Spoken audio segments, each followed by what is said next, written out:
I had to grab some hot chocolate and warm up my gizzard. That's quite ridiculous this time of year. How we doing? Well, I was watching one of Jason's videos yesterday, day before, last night, I can't even remember. And he's got a tar heel antenna, which is like a screwdriver antenna for HF. And it's motorized, he goes up and down so you can adjust your bands. I don't have a tar heel, maybe someday. I don't have a screwdriver antenna either, but I do have something kind of like it, and I'll show you. I have used it, and I've attached it to a fiberglass stepladder and then run some radials out underneath it, and it worked. I used it in like a condo type room in New Hampshire in North Conway, and I couldn't even extend the telescoping whip the entire way because of the ceiling. The ceiling's only like 7.5 feet, something like that. So I had to shrink everything down and then use a tuner to load it. But you know what? I got it working. And I was working the eastern side of the US on it. So I'd like to get out and do more field ops, we'll say.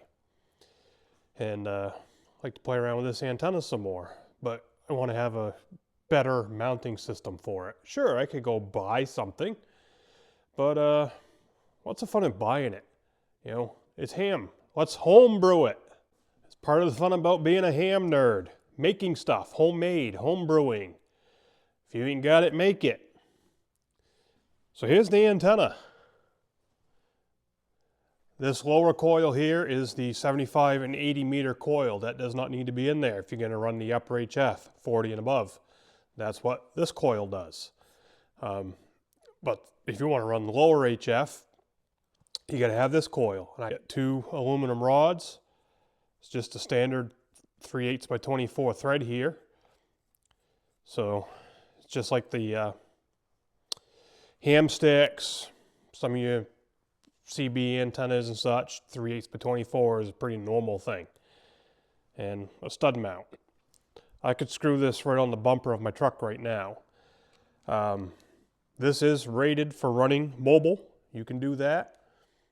And I don't do that here because, especially in the wintertime, my concern is corrosion, chewing up the coil.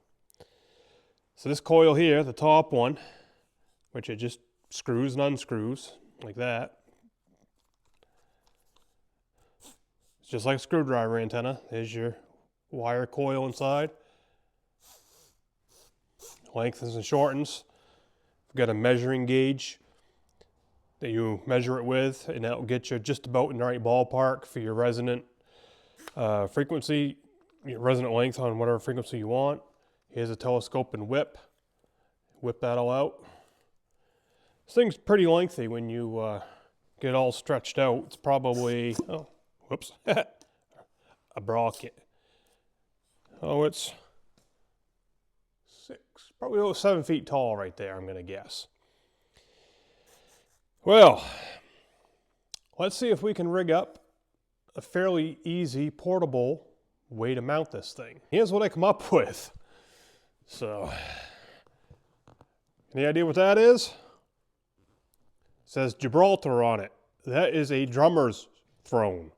If you're playing a drum set, that's what you sit on. This one sucks. It is not a comfortable thing to sit on. So it's been replaced quite a while ago. It's still a good, hunting stool. If I'm gonna be sitting on the edge of a field or something, it's cushy to sit on, but try to sit on it and play the drums, it's just too small for me. It doesn't work. So I got thinking, well, we've got a tripod and we've got a shaft here, right? Yeah.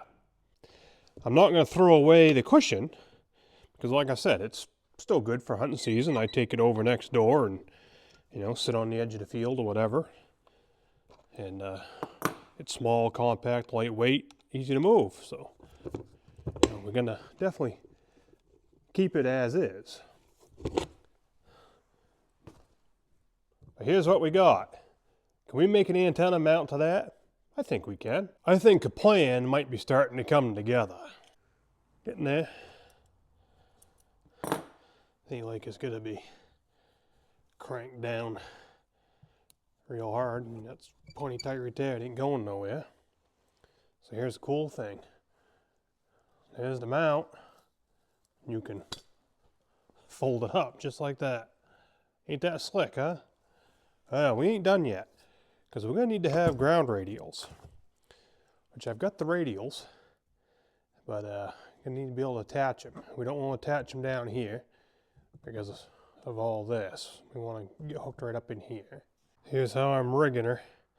Stripped off 2 pieces of wire, stuck it in there, used the retaining clip thing, clamped it down to hold it in place. The first one I tried to solder using my 260 watt soldering gun, but it didn't work. I just could not get enough heat into the clamp. The clamp was sucking the heat down toward the mouth of it.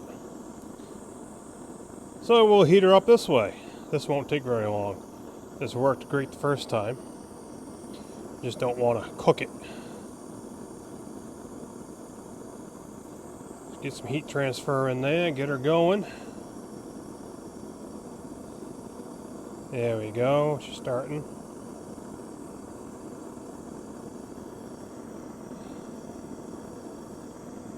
Get the solder flowing. You back the heat off just like that.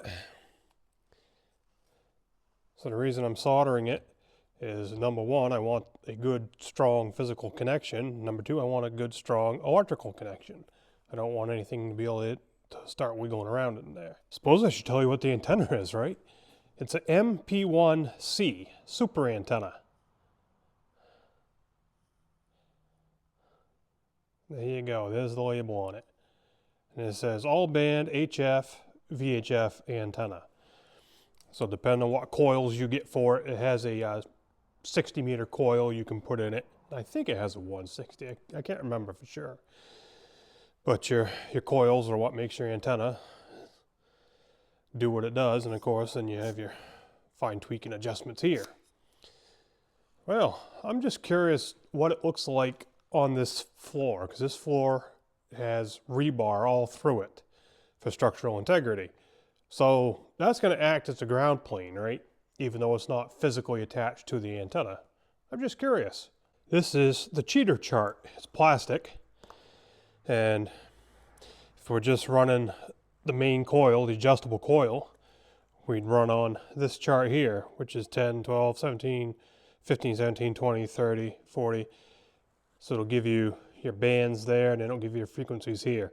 It'll get you roughly in the ballpark for resonance. If you've got a 60 meter coil, you're going to run the red one. With the 80 meter coil that's in there now, we're going to run the blue one. So let's just see what happens. There's no elements under it. It's just sitting on the mount. So we've got our 80 meter coil.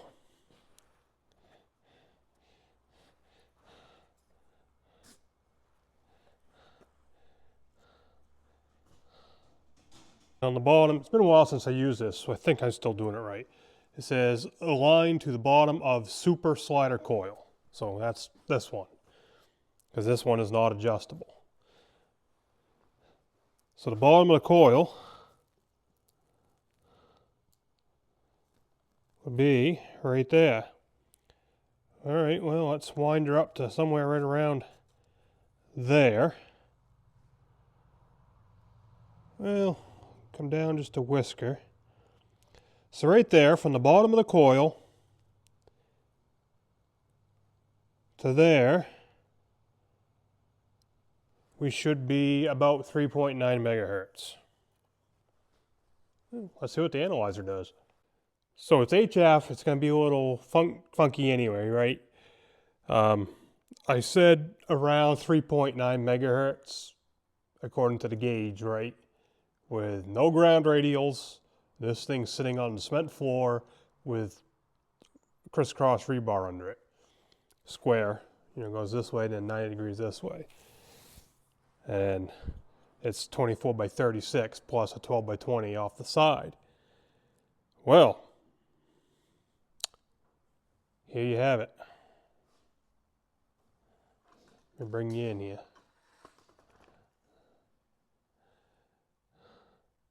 1.8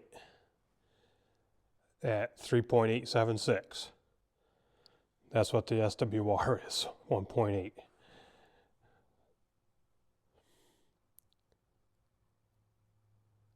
At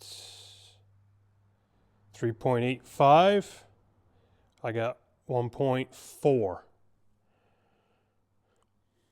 Now keep in mind, this is a short piece of coax.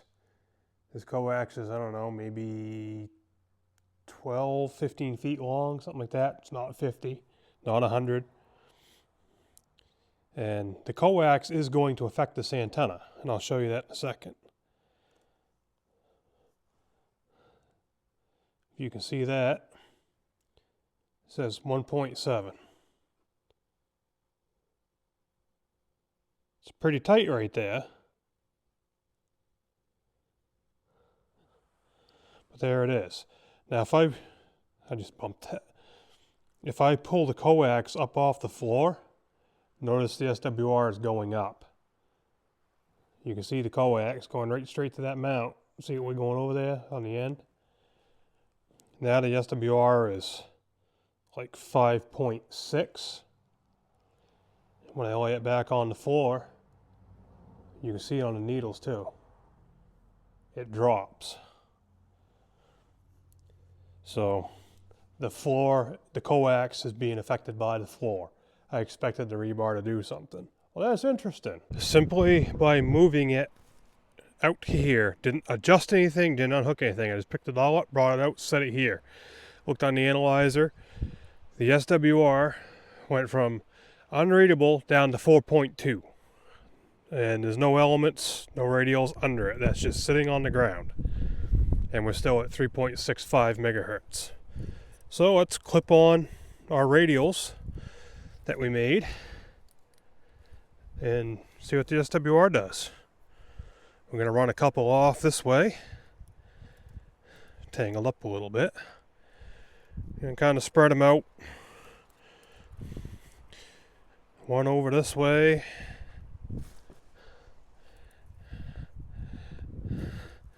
throw it on the ground, and we'll run one off to the left.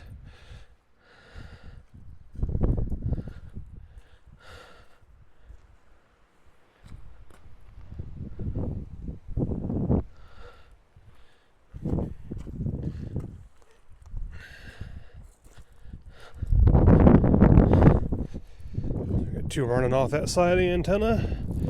Now we'll get, these clips are pretty cool. They bite right into that thread good too. Now we'll get two of them running off this side of the antenna. Then we'll take a look at the SWR on the same frequency and see what it looks like.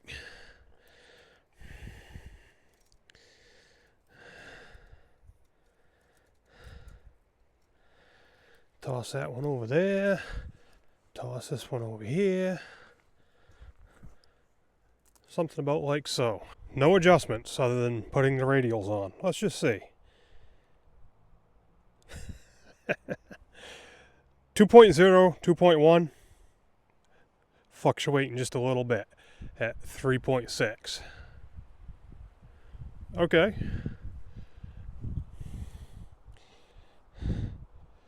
Well, let's see. If we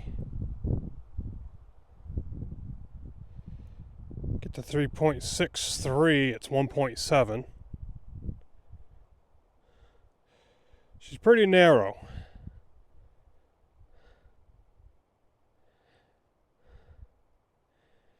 Which of course, the lower you go in frequency, the worse it gets. It's going to be tighter and tighter. And, you know, I wouldn't go out and just hook this thing to a radio. It's going to have an SWR bridge on it, or I'm going to be checking it with this. Or, you know, run it through an automatic tuner. So, like right here, if I was operating down around 3.65 megahertz and I got the antenna set right about 3.65 megahertz, the tuner's going to pick up a lot of that slack. All right, we'll do one more check on 80 here, 75, and then we'll pull this lower coil out and just run the adjustable super coil. Well, let's go back up to around 3.95-ish. Somewhere right in that ballpark. 3.6 and a half, the SWR is through the roof. Expect that, right? So let's climb up. Here we are, we're hitting 3.91. SWR is coming down. We're at 2.5. And a longer chunk of coax, like a 50-footer, 100-footer, would help this out. So at 3.93, we got 1.8. Not terrible. Alright, put that coil in my pocket. Now I'll screw this coil on. I have no idea where we're at right now for adjustment, so I gotta grab the gauge. I swapped out the coax just for good measure. Now I got a piece of probably about 40-foot long LMR 400 on it. It's a little stiffer than the RG58, so I gotta be careful here. But I'm in 15 meters. There's what we got. About in the middle of the band, 1.4. Rolling through the band, 1.5. Go back down, 1.4. 15 meters is awesome. Now I'm going to try and hit 17 meters.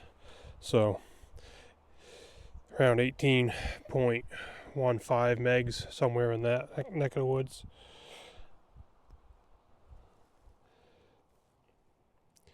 So what I'm noticing, and this is just me too, this is not going to be what you get on your readings.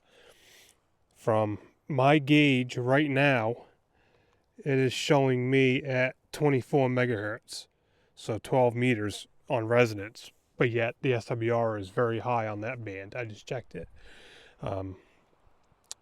We're resonating great at 21 megahertz, so we're off a little bit. Again, it could be where I'm sitting, it could be my elevation, it could be my counterpoise wires. It's always going to vary. The antenna is not going to work the same in every single place that it's set up. So that being the case, I'm going to bump this up to about where it says 20 megahertz, and let's see if we hit 18 megahertz, just out of curiosity. Hey, I did. I hit it. SWR at 18.149 shows 1.5. This is a very small band. It only goes from 110 to 168. So from the top of the band, roughly, we got 1.4 down to the bottom. We got 1.5. Sweet. You could run that resonant right now. I just parked the analyzer on 14.3. Anyway, so we're running a little short than what the gauge says. Alright, well, let's extend her up just a little bit. Now it's saying about 16 megahertz is where it should resonate. So let's see if we hit around 14. So what I'm doing is I used the gauge, got roughly where I thought I needed to be, and we're going to get it on the analyzer, then we're going to see how far the gauge is off. Again, that's not saying the gauge is wrong. It's all going to be depending on where you're set up and what's affecting this antenna. So I can see my cross needles over on the analyzer over there, and I can see when my SWR one's dipping down. So it was high, then I got it down to 2.9. I bumped it up just a whisker, and we're just doing like micro adjustments, pushing up. And then it dropped to 1.8 at 14.3 megahertz. There you go. It actually dropped the decimal. Now it says 1.7 just because I moved a little bit and the coax moved. It's 14.307, that's what we got. We can go way up out of band before we even worry about losing it there. Band ends at 3.5, so right there roughly it is 1.7, and as we drop down it goes up, get down near the bottom, way down in there we got 2.2. Try that. It's sensitive. It's very sensitive. Now I've got 1.8 at 14.17. I just measured it, so at 14.17 we got a 1.8 SWR there, and on the gauge, measuring up, as far as frequency goes, it hits it right at 14, just a whisker under, heading toward 15, so it's right on target there. Now I could go set this up somewhere else, and it's going to vary a little. You know, that's why I'm not going to stand here all day showing you every little micro adjustment on this to prove every band works and blah blah blah blah blah. I didn't get real picky and real fussy on like 10 meters and such. I got the SWR down to like 2.3 in places. And then, you know, I had to go make an adjustment, and I couldn't really get it below 2.3. It's not a terrible SWR. I wouldn't really want to direct drive that from the radio, but maybe some different ground radials would affect that, make it better. Or, you know, as I said, just run it through a tuner, and the tuner will gobble that up like nothing. It's not a sin to use a tuner. They work, and they have a job. But just looking on these last couple bands I showed you, got the SWR down to like 1.8, 1.5, 1.7-ish. You know, you can direct drive that. Like on 21 megs, you could run that whole band. Once you get that thing in the right place and confirm it, it's all good, you could direct drive that with a radio and not need a tuner. But, you know, this antenna, it's not the quickest, easiest thing. You can't just go throw it together and throw the gauge on it and go, yep, she's good to go. You're going to need to be able to measure your SWR, make sure it is good to go. Do that with any antenna. So, kind of looking forward to taking this thing out and playing with it. I think that mount works. It's working right there. We're seeing good SWR off it. It's windy and blowy. The antenna's wiggling back and forth. I don't think that's going to blow over. That old throne has some weight to it. So if it does blow over, well, I mean, you could always pack like some blocks on it or something, cement blocks or sandbags to hold it. But I don't think there's enough wind load in there to work. So I'm going to call it a win. Catch ya.